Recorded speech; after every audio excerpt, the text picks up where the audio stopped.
देवी वृंदा और भगवान विष्णु की लव स्टोरी। जी हाँ, देवी वृंदा और भगवान विष्णु की लव स्टोरी का क्या है सत्य कनेक्शन। हेलो फ्रेंड्स, अभी तक आपने जो कहानी सुनी है देवी वृंदा की, वो अर्ध सत्य है, पूर्ण सत्य नहीं है। कल की काली माया से प्रेरित है, शास्त्रों में की गई मिलावट का परिणाम है, शुक्राचार्य की एनर्जी से प्रेरित है। शुक्राचार्य कौन है? वो दानवों के गुरु हैं। और दानव कौन होते हैं?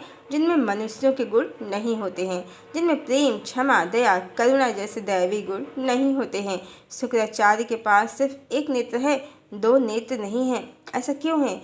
इसकी पौराणिक कथा से हटकर यदि आध्यात्म की दृष्टि से देखें तो शुक्राचार्य के एक नेत्र का अभिप्राय ही यही है कि पूर्ण सत्य को ना देख पाना, ना जान पाना। और कल की काली माया के कारण, कालनेमी रचनाकारों के कारण शास्त्रों में बहुत उलटफेर हुआ है, जिसके कारण ही आज ईश्वर का सत्य स्वरूप मनुष्यों की समझ से परे हो गया है।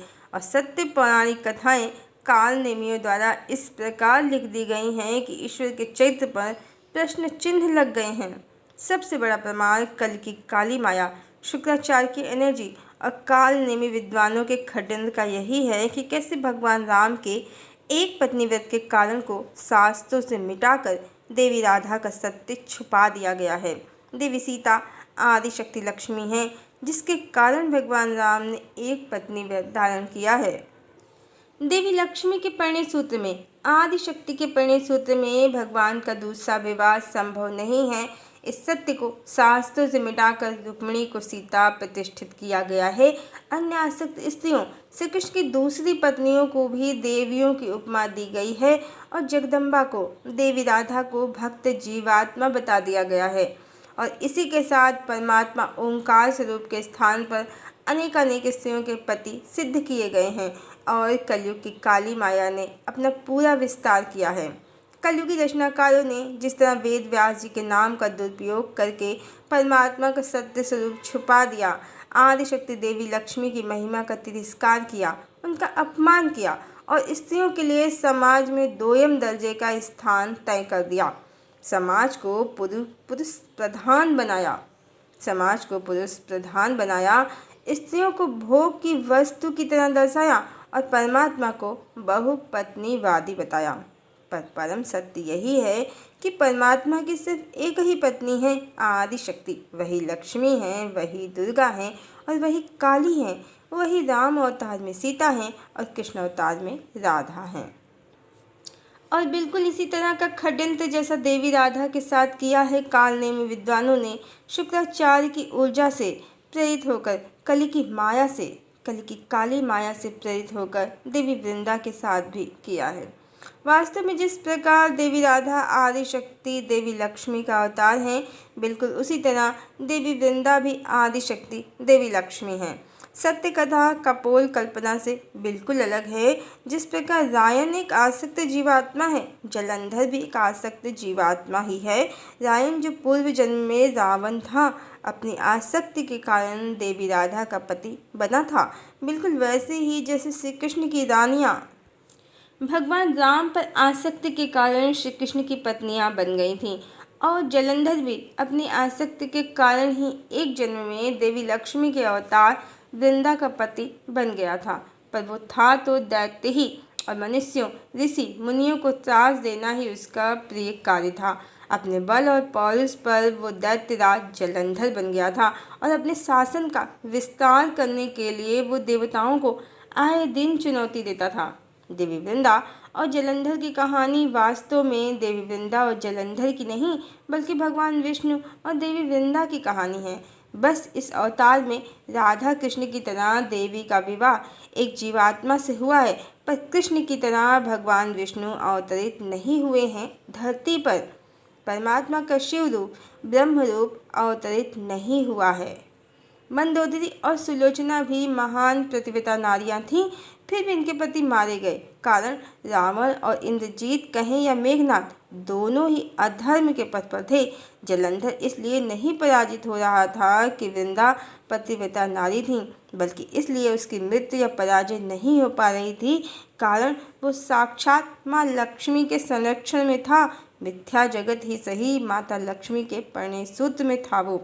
और इसी कारण देवताओं ने परमात्मा से, परम भगवान विष्णु से प्रार्थना की कि वो देवी वृंदा को उनका सत्य स्वरूप स्मरण कराएं, जो माया की जगत में, मिथ्या संसार में देवी भूल गई थीं और स्वयं को मात्र भगवान विष्णु की भक्त समझ रही थीं।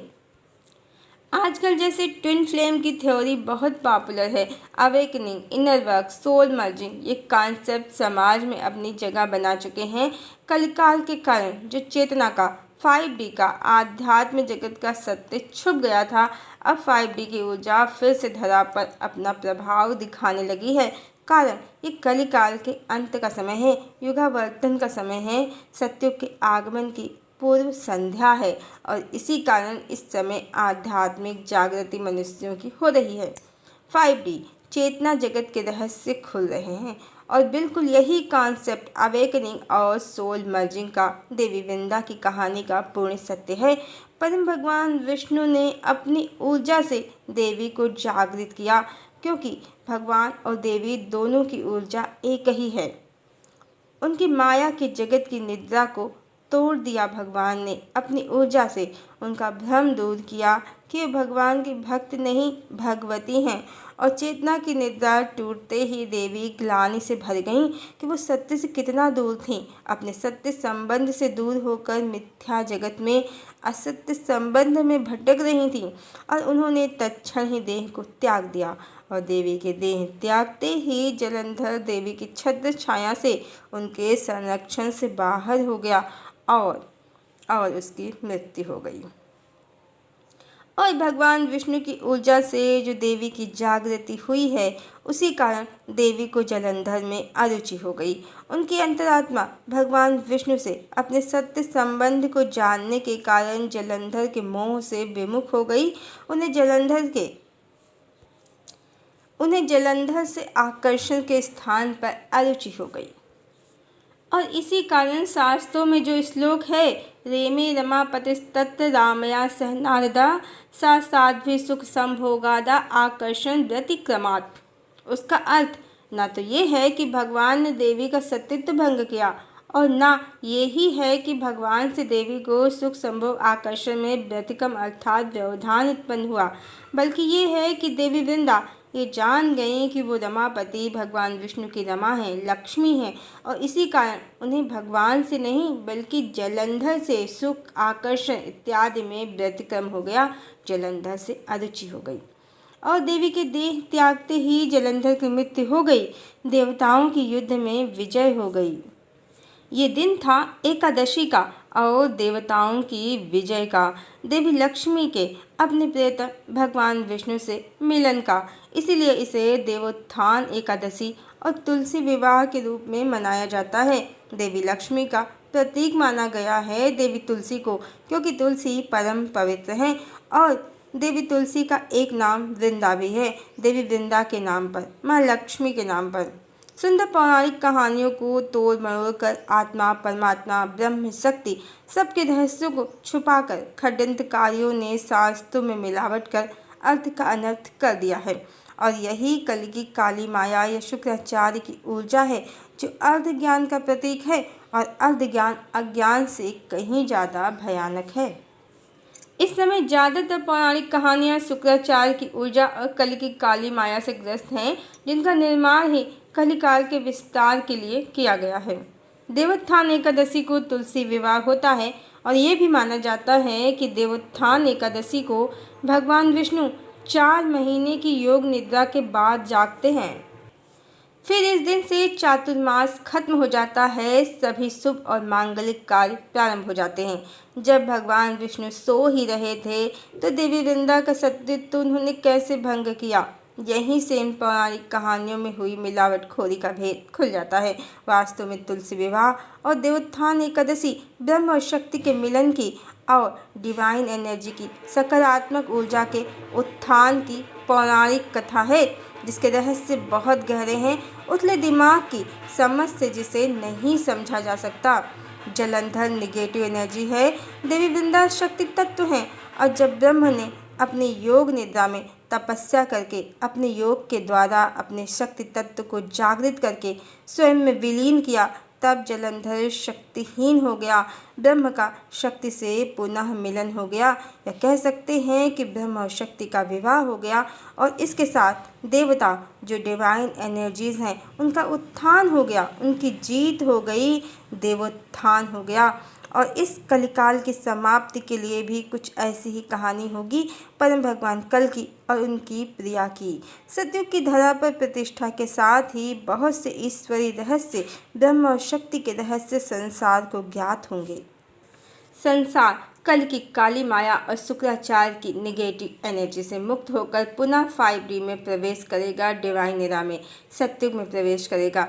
मनुष्यों की चेतना फिर से जागृति और उत्थान को प्राप्त करेगी और भौतिक जगत से ऊपर चेतना या आध्यात्म जगत के रहस्यों को पुनः जान पाएगी। हरिओम।